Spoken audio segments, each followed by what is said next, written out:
Assalamualaikum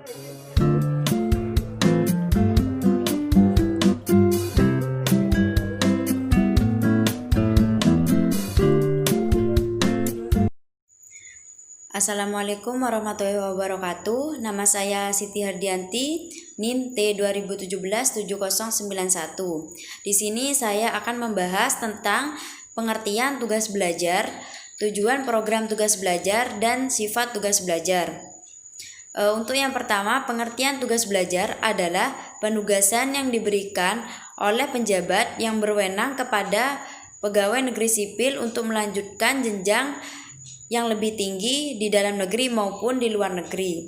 Untuk yang selanjutnya yaitu tujuan program tugas belajar. Yang pertama, meningkatkan kualifikasi formal guru, dan yang kedua, meningkatkan kemampuan profesionalisme guru sekolah dasar dalam rangka meningkatkan kinerjanya.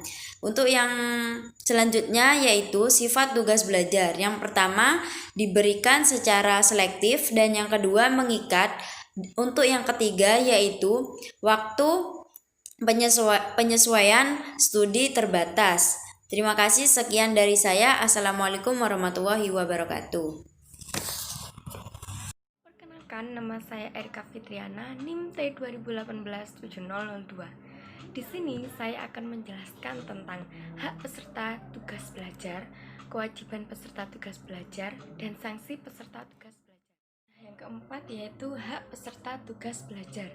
Nah, para calon yang sudah resmi dinyatakan sebagai peserta belajar memiliki yang pertama yaitu uang pendaftaran, yang kedua yaitu biaya untuk mengikuti les-les yang diadakan, yang ketiga yaitu biaya registrasi, yang keempat yaitu pembayaran SPP, yang kelima yaitu pembelian buku dan materi belajar lainnya, yang keenam yaitu biaya penelitian, yang ketujuh biaya penyusunan tesis, yang ke-8 yaitu biaya perjalanan berangkat awal kuliah dan pulang kuliah, dan yang selanjutnya yaitu biaya hidup.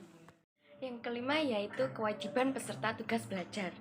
Di samping hak-hak tersebut, selama mengikuti pendidikan, para peserta juga berkewajiban untuk melaksanakan hal-hal berikut ini.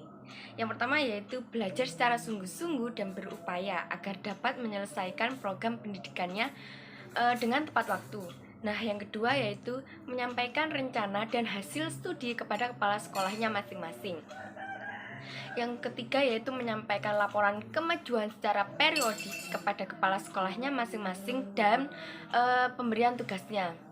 Yang keempat yaitu melanjutkan tugas di instansi asal minimal selama 2N+1, yaitu dimana N adalah lama tugas belajarnya.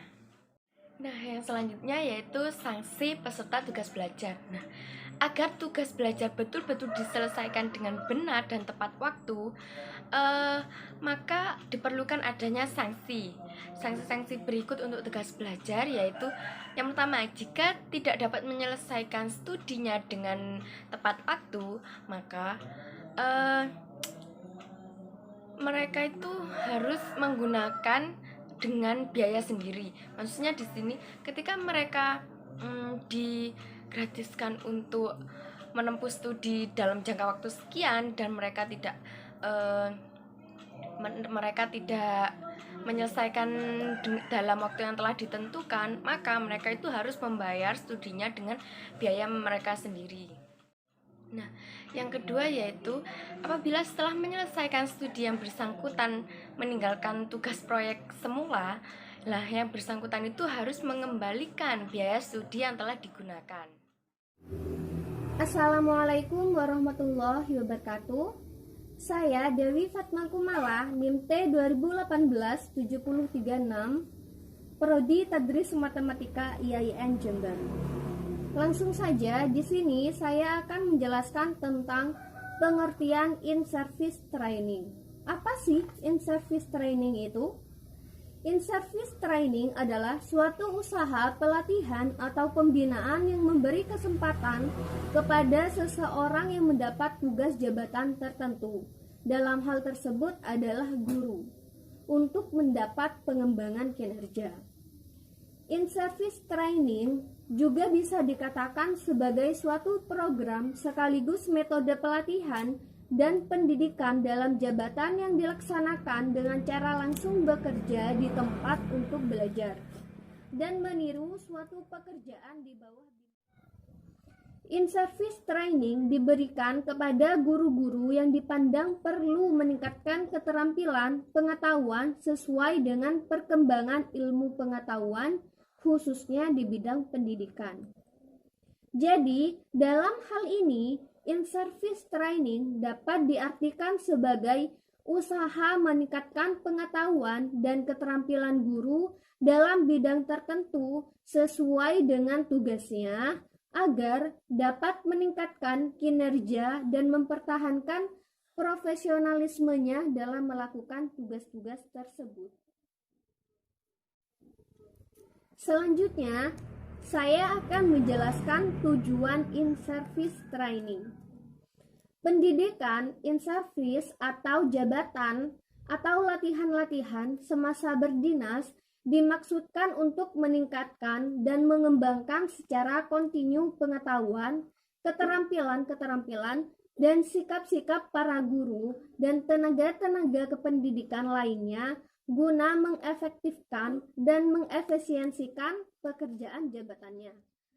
Program pendidikan diselenggarakan secara formal oleh pemerintah berupa penataran-penataran atau lokakarya baik secara lisan atau tertulis, dapat pula diselenggarakan secara informal oleh yang berkepentingan, baik secara individual maupun secara berkelompok.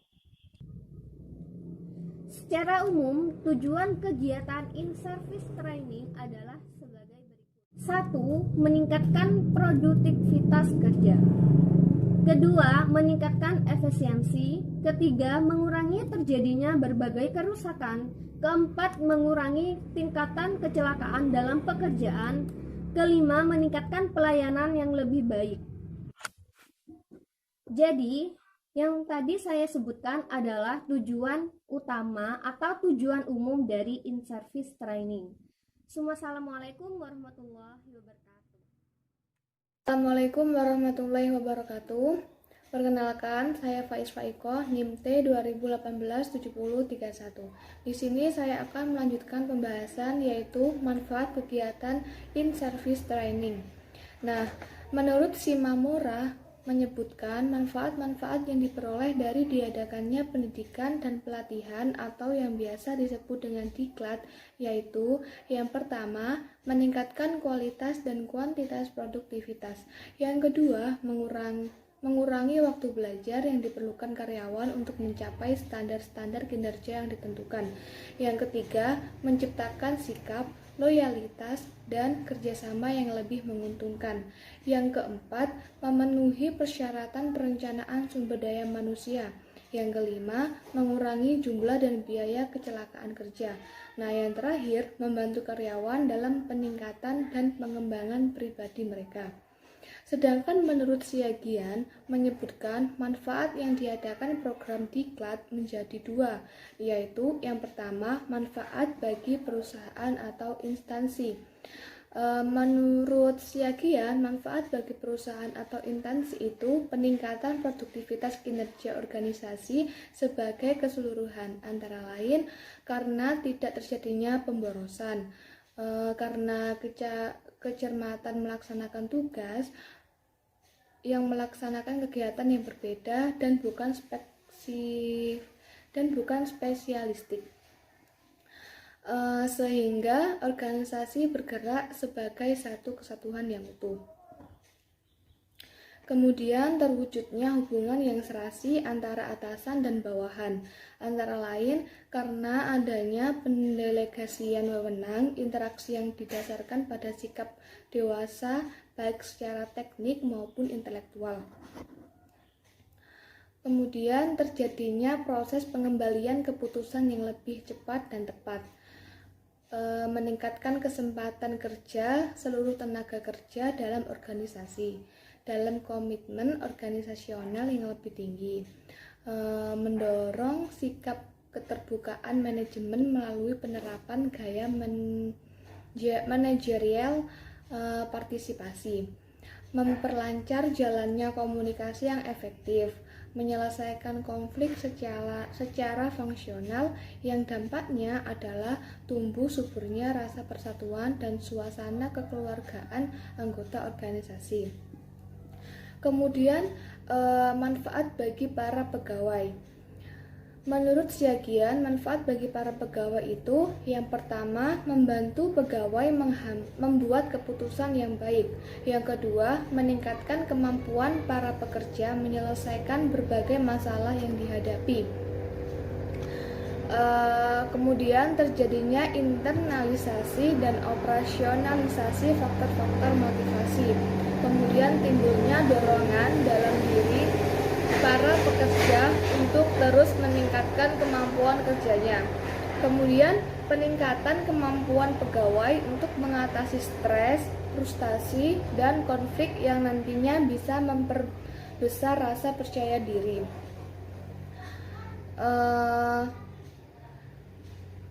Semakin besarnya pengakuan atas kemampuan seseorang, semakin besarnya tekad pekerja untuk lebih mandiri, mengurangi ketakutan menghadapi tugas baru di masa depan, meningkatkan kemampuan pegawai untuk tersedianya informasi tentang berbagai program yang dapat dimanfaatkan. Kemudian materi selanjutnya yaitu bentuk kegiatan in-service training. Nah, menurut gagasan supervisi modern, in-service training atau pendidikan dalam jabatan merupakan bagian yang terintegral dari program supervisi yang harus diselenggarakan oleh sekolah-sekolah setempat untuk memenuhi kebutuhan-kebutuhan sendiri dan memecahkan persoalan-persoalan sehari-hari yang menghendaki pemecahan segera. Bentuk pelaksanaan kegiatan in-service training pada umumnya dibedakan menjadi dua, yaitu pengembangan secara formal. Maksudnya karyawan ditugaskan oleh lembaga mengikuti pendidikan dan latihan baik yang dilakukan lembaga sekolah ataupun lembaga pendidikan karena tuntutan di masa depan. Kemudian yang kedua, pengembangan secara informal. Pengembangan secara informal itu yang dimaksud karyawan atas keinginan dan usaha sendiri melatih dan mengembangkan dirinya dengan mempelajari buku-buku literatur yang berhubungan dengan pekerjaan atau jabatan. Jadi, implementasi dari pekerjaan kegiatan in-service training secara formal bermacam-macam, antara lain berupa pelatihan-pelatihan, penataran, ada workshop, kursus-kursus, seminar, diskusi, atau mimbar, baik yang dilakukan oleh interlembaga atau eksterlembaga. Tentunya tidak hanya sebatas menjadikan pelatihan saja, pelatihan dan seminar, tetapi diperlukan bagaimana format suatu kegiatan agar menjadi lebih efektif dan efisien. Mungkin cukup itu materi yang bisa saya sampaikan. Jika ada kesalahan kata mohon dimaafkan. Sekian dari saya. Wassalamualaikum warahmatullahi wabarakatuh.